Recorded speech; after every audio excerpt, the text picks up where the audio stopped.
See once again, thank you so much for keeping it with us, and I welcome you to this brief chat about a symposium that is going to be held tomorrow and will be live on UBC TV. That is the Agroecology Third National Symposium, which will be held tomorrow, and it will be live on UBC TV. We want to know a little of what agroecology is and what the symposium will have as content. I'm joined by a gentleman here, Mr. Ijuka Joshua. He's the Programs Manager, Sustainable Farming Systems. You're most welcome, sir. Thank you very much. Good afternoon, viewers. Yes. Tell us briefly about agroecology. Somebody watching us needs to know what exactly it is. Thank you very much. I'll try to put it in simple language. Agroecology, we're looking at designing farming systems to mimic nature.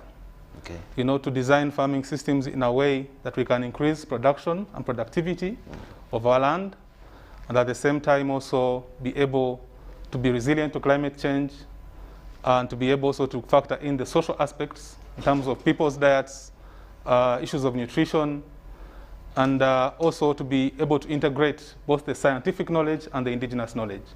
Okay. Yes. How does it come about? Do we lack all of those components within nature?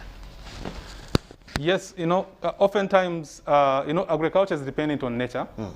So it's about being more careful to see that as we design our farming systems, we remain in harmony with nature. So we work with nature, not against it. So that's why agroecology comes in, to see how do we produce while also conserving the environment, and also meeting the other social and economic needs of the farmers and society in general. So how is it designed? Because you said it's designed, but with the target of mimicking nature. How is it designed? Well, there are principles in agroecology. And through these principles, you know, looking at issues of diversity, issues of efficiency in the system, how to ensure that we can recycle items in the system, because we believe that actually in agroecology there is no waste. Everything depends on another, and everything can be used to be a resource in another way. So that way you increase efficiency, but also you increase resilience of the system to a point that ultimately you find yourself you don't have to, you know, depend on external inputs, because the system has grown to a level where it is self-sustaining, self-regulating, and and increasingly more productive and resilient. Okay. Yes. Now, so what is its role in the boost of agriculture, in the agriculture sector? How useful? What is the role of agroecology? Yes. As you know, right now we are really faced with, I would say, triple threat. We have to feed the growing population, so we need to see how we increase production and productivity. But at the same time, we are faced with high rate of degradation. Land degradation, soil degradation, which is affecting, of course, productivity. Definitely. And then also we have climate change and loss of biodiversity. So agroecology comes in really as the binding ingredient. It's like the nexus of how we can address all these issues. Because through agroecology, we work with the ecosystem, with nature, and to enable it to provide more ecosystem services. And these are the provisioning, the regulating, the supporting services, where we can be able to depend more on nature, which can also help to, like, for example, regulate the cycles, regulate the nutrient flows in the soil, so the crops are able to absorb more nutrients better. The livestock can be able to be supported in the same system. And so with the diversity of all this, it means that we are more resilient, because in case of a shock, let's say climate change or any other shock, you don't have to depend on one thing. You have many things you can depend on. So it comes in at such a time where we need to work on the nutrition, household nutrition, also looking at the income needs, but also looking at the broader picture. Okay, yes. That is now actually the broader picture, like you said. Yes. I want you to bring us, to give it a picture that is Ugandan. Yes. I want us to talk about to a farmer down in Gulu, very far in Kabale, that one deep in Teso. Yes. What is the role of agroecology in boosting what he or she is doing? Now, one of the role... I want the Ugandan picture now. Yes, thank you very much. Yes. Well, the role of agroecology, one, is supporting the farmer to understand what they have on the farm and see how they can use them optimally, and at the same time also ensure that they are conserved for the future generation. So, that's the issue, because we are not devoid of resources. We have so many resources. The issue is how do we increase the efficiency of these resources to give us the needs, to serve all the needs that we have. For example, if you have maybe land that has trees, maybe you're already having crops, you have some bit of livestock, and also some of these wild things. How do we work with, for example, with what is in place, without necessarily having to replace it, for example, cutting down the trees, using so much maybe synthetic inputs which can be able to harm the biodiversity. How do you work with all that to see that you increase productivity, not just of a single element, say a crop, but see how can you, for example, add value to the trees. Maybe you can do some beekeeping, you know, you can plant some climbing yams or passion fruits on those trees, and you keep those trees on the farm to be able to help in regulating issues of the climate, the microclimate. You can also be able to diversify on the crops that you're growing, add more livestock, right from the small ones to the big ones, so you can be able to continuously have a dependency on some of these of the different inputs that you have. So agroecology comes in to help you to design a system where all these can can work with one another. Okay. Where you can have that, let me say, the synergies in all these elements. They can support one another. What is coming from the crops, the residues can be fed to the animals, the manures can be fed to the soil, and also some of the manures can maybe be fed to the fish or the poultry when it is processed. So through all that, you have a more efficient system that can meet both the economic needs, but also the food security needs.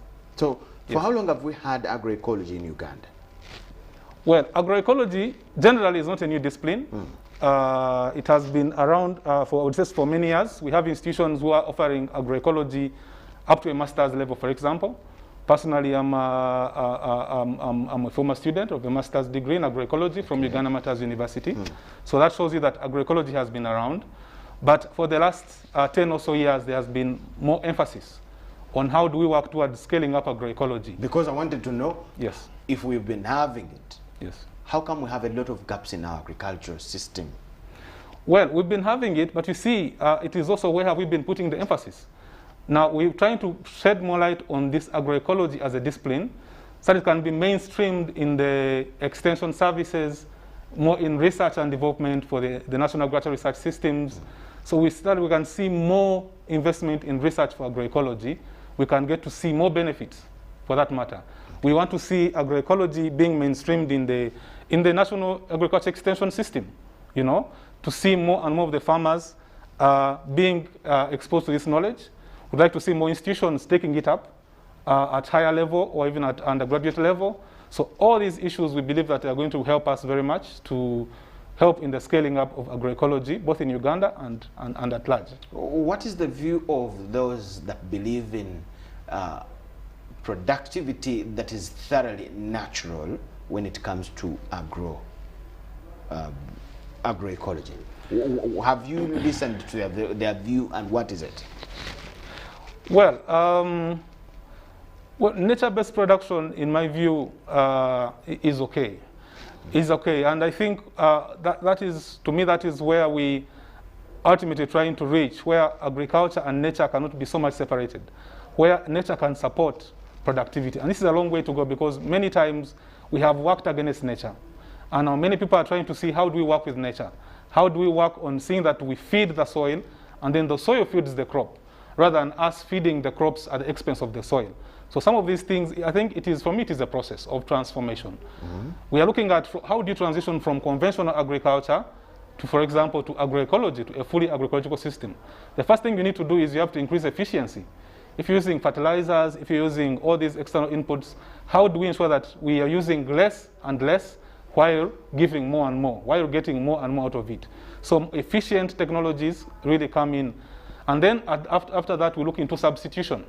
How do we start substituting the synthetic inputs to bring on board more of the external input, I mean, more of the ecologically sound, more of the nature-based inputs in the system?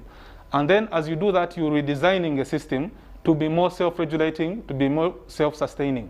Okay. You know? So increasingly, you end up with a system that doesn't have to depend on more of the external inputs. So that is, it keeps getting agroecological. You cannot wake up one day and you're conventional, and the next day you're agroecological. It's more of a system, and these are the things we need to teach people more and more.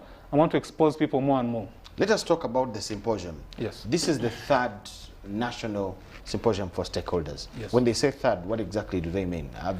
Have we only had 2 previous ones? Yes, after the second International Agroecology Symposium that was held in Rome by the UN Food and Agriculture Organization, as Pelham Uganda, we took it upon ourselves to see how we can engage stakeholders in Uganda to start organizing national level debate on agroecology. So in 2019, we organized the first National Agroecology Actors Symposium. So this will be the third agroecology symposium. What is the content of discussion in the symposium?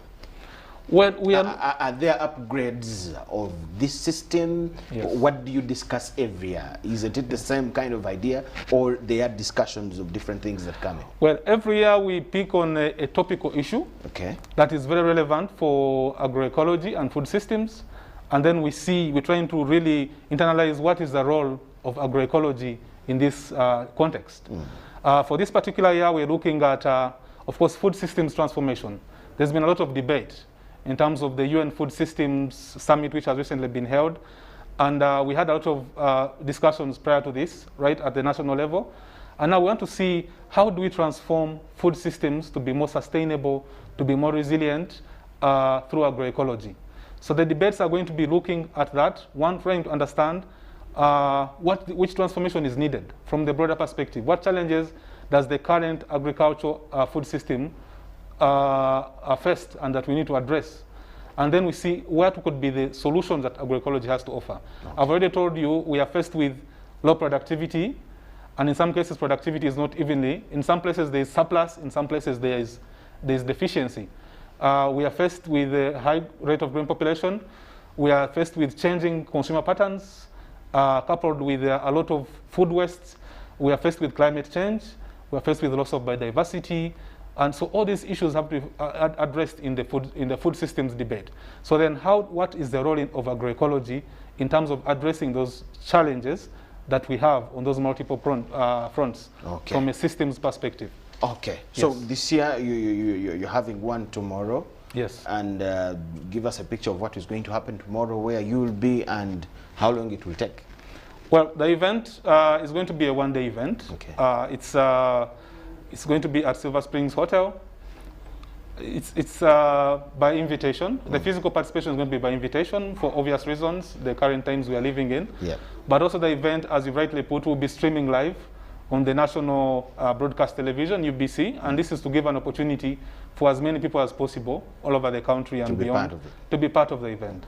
We are also having, of course, it will be on different social media platforms, YouTube.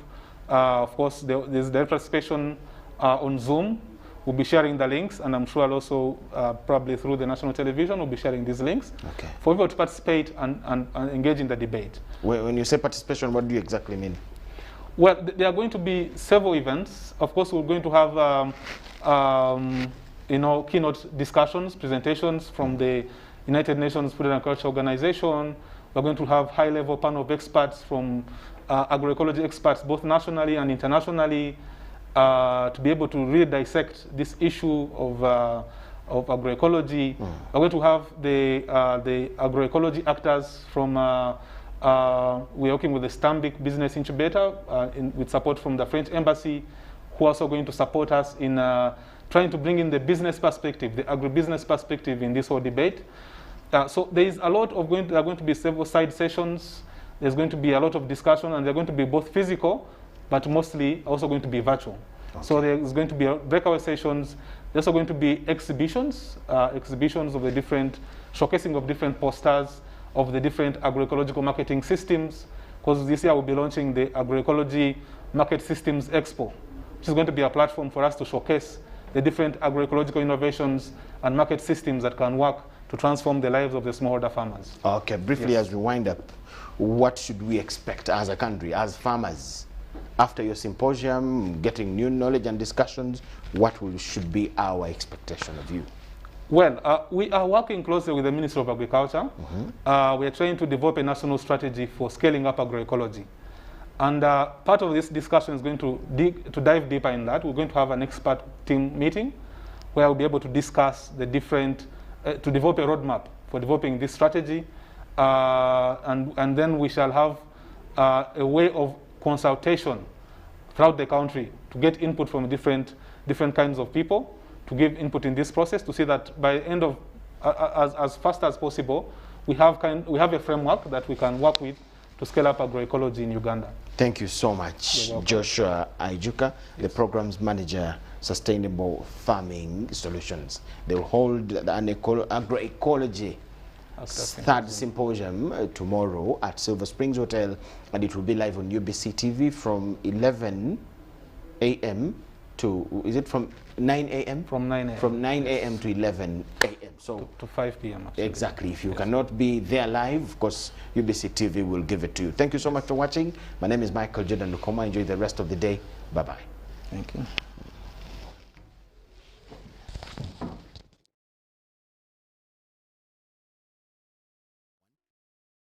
Hotel, Kampala, under the theme Transforming Uganda's Food Systems Through Agroecology.